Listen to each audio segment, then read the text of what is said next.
Voilà, comme annoncé, nous allons repartir pour Boston, où on va retrouver M. Souleymane Condé. M. Souleymane Condé, il est le coordinateur du FNDC du côté des États-Unis d'Amérique. M. Condé, bonsoir. Bonsoir, M. Baldé, et bonsoir à vos auditeurs. Et comment allez-vous ce soir du côté de Boston, de Massachusetts? Et je vais très bien et tout va bien, la grâce de Dieu, oui. Très bien. Vous coordonnez les activités du FNDC du côté des États-Unis d'Amérique. Probablement, c'est la première fois que vous gérez autant de Guinéens, si je ne me trompe. Facile ou difficile, si vous confirmez? Dans un mouvement social comme le FNDC, je peux dire que c'est difficile parce que un mouvement social, les règles ne sont pas aussi strictes et applicables à 100% sur les gens. Et si c'était un mouvement politique, ça allait être plus facile parce que c'est régi par des règles, des procédures internes et chacun devrait respecter ça ou avoir des sanctions. Mais avec un mouvement social, il n'y a pas de sanctions. Donc, il faut avoir le dos large et essayer de rester juste, impartial et transparent possible entre les hommes. Alors, partons directement pour la Guinée-Conakry. Le député honorable Amadou Damaro Camara déclare que seule la moyenne Guinée est contre le référendum constitutionnel. Quelle est l'appréciation de celui qui coordonne toutes les activités du FNDC du côté des États-Unis d'Amérique? Vous savez, Damaro est de nature à amuser la galerie. C'est comme ça, moi, je le qualifie. Parce que l'article 1er de notre Constitution dit que la Guinée est une république unitaire, indivisible, laïque, démocratique et sociale. Donc, en se basant sur ce premier article de notre Constitution du 7 mai 2010, Damaro, qui est député, d'ailleurs un député périmé dont le mandat est arrivé à échéance depuis 8 mois de cela, il aime s'amuser avec sa langue parce qu'il se dit qu'il n'a plus rien à perdre et donc il peut stigmatiser une communauté qui est déjà interdite par la Constitution. En principe, Damaro devait être poursuivi et arrêté par ses propos communautaires, divisionnistes et dangereux pour la nation. Monsieur Souleymane Condé, restez là. Je pense que nous avons en ligne Dr Antoine Sovogui. Il est le président du Conseil supérieur de la diaspora forestière qui vient d'ailleurs de produire une déclaration par rapport à cette sortie médiatique du député de la majorité présidentielle. Docteur Sovogui, êtes-vous là, s'il vous plaît? Oui, je suis là, M. Baldé. Bonsoir, je rappelle que vous êtes du côté de Philadelphia, c'est ça?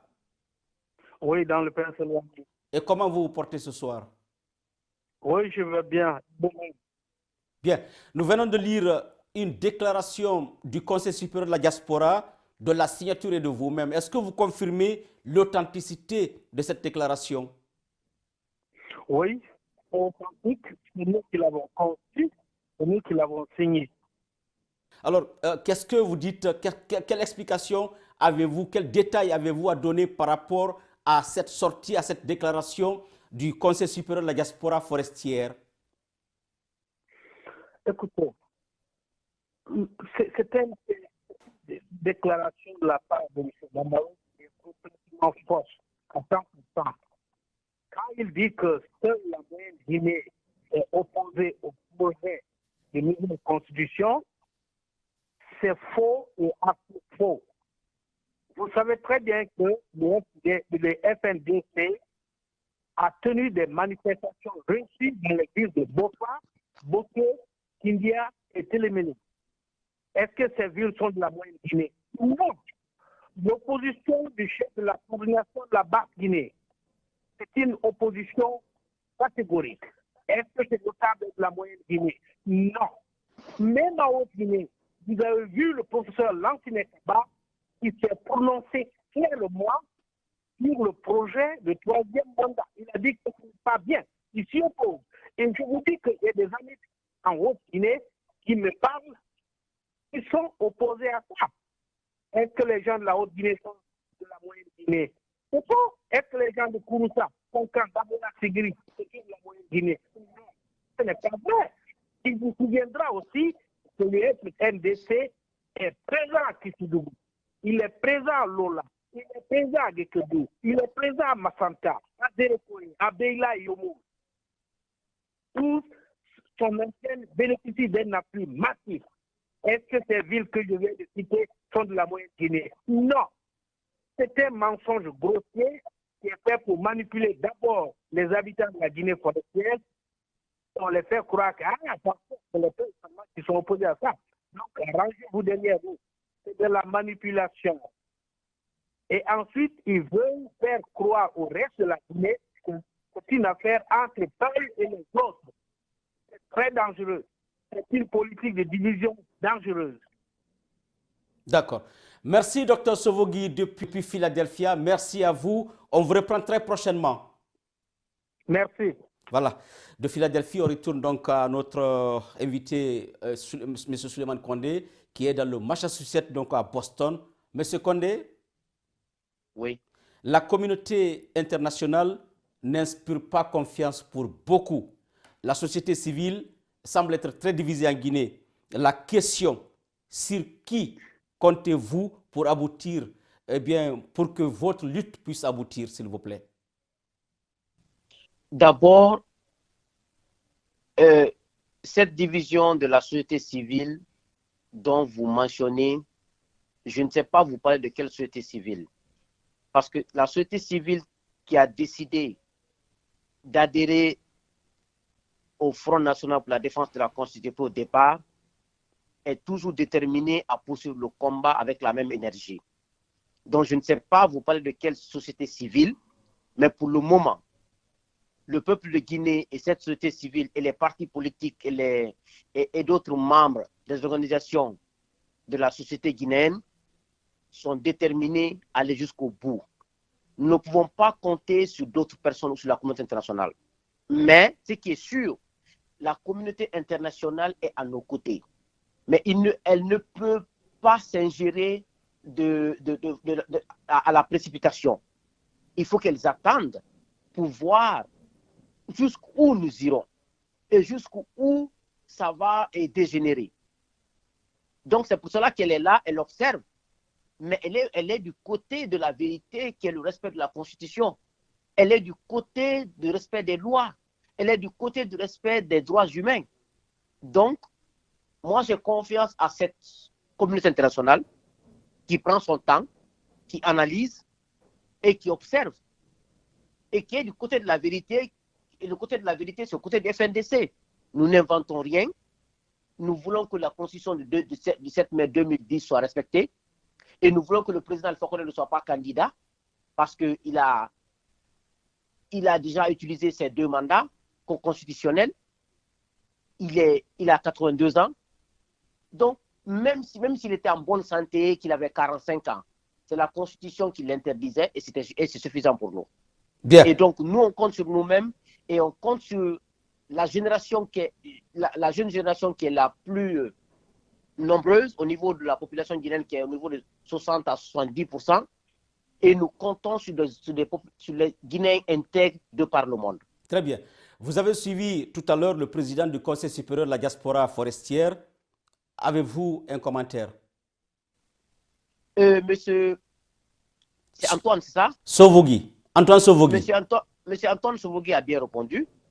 Il a été très clair sur les propos de monsieur Damaro. Par exemple, vous savez, ces gens-là ne réussiront pas leur jeu. C'est un jeu qui ne trouve plus de consommateurs en Guinée. Ils ont un mauvais produit qu'ils sont en train de vendre. Aujourd'hui, même si ce n'est pas Damaro, quiconque, n'importe quel politicien qui s'amusera à ce jeu, nous, la jeunesse consciente actuelle de la Guinée, nous te ferons rappeler à l'ordre et nous te ferons dire ce que tu ne veux pas entendre. Personne ne pourra maintenant nous mêler en bateau, c'est fini ça. Je termine par vous-même, M. Condé Souleymane. Vous êtes présent sur les réseaux sociaux. Entre injures et messages de félicitations, quelles leçons avez-vous tirées de vos 3 ans de combat? D'abord, dans ce combat, j'ai décidé seul, sans l'avis de qui que ce soit, parce que je savais que le sang allait couler si Alpha insistait. Je savais qu'il allait y avoir des morts si Alpha insistait. Et je ne voulais plus qu'il y ait des morts en Guinée inutilement. Et je ne voulais plus que le sang coule en Guinée inutilement. C'est pour cela que j'ai décidé de combattre ces gens de la façon la plus mauvaise, avec les injures, avec des propos déplacés, avec tout ce que vous pouvez imaginer. J'ai fait ça pour les déstabiliser. Et peut-être grâce à Dieu et grâce aux gens qui m'observent, j'ai réussi au moins à déstabiliser un peu dans cette histoire de 3e mandat. C'est ce qui m'importait. Mais au fil du temps, comme j'ai déjà utilisé tout ce que j'ai à utiliser, je change de stratégie. Comme il y a une plateforme maintenant qui est le FNDC, je rentre dans le jeu du FNDC et on continue le combat. Mais sinon, j'ai beaucoup appris. Je me suis frotté avec beaucoup de Guinéens qui m'ont dit qu'ils veulent faire le combat avec moi. Ce n'était pas vrai. Qui sont venus et qui se sont retournés, mais pas aller vers le pouvoir, mais qui essaient de me déstabiliser. Et ça m'a donné beaucoup d'expérience. J'ai tellement appris, j'ai eu tellement de conseillers de Guinéens de partout dans le monde qui m'appelaient, qui me disent voici ce que tu dois dire, voici ce que tu ne dois pas dire, il ne faut pas être dans ce temps. Donc j'ai appris. C'est comme si je suis à l'école. Et je continue à être à cette école. Pour moi, partout, la Guinée est un pays où il y a l'injustice sociale, où il y a l'injustice économique, où il y a l'inconscience politique, à tous les niveaux. Donc, quand il y a une injustice sociale dans un pays, il y a forcément une lutte qui s'organise. Et partout où il y a une lutte, il y a forcément une victoire. C'est ce qui a donné aujourd'hui FNDC. Et c'est ce qui nous poussera à gagner le combat contre ce régime et contre ce prochain président qui viendra, qui va vouloir jouer le même jeu que ce régime. Merci donc, M. Souleymane Condé. Passez une excellente soirée du côté de Boston. Merci, M. Badé. Merci à vos auditeurs. Merci beaucoup. Eh bien, c'était donc notre invité depuis Boston. On prend la pause et on revient à vous tout à l'heure.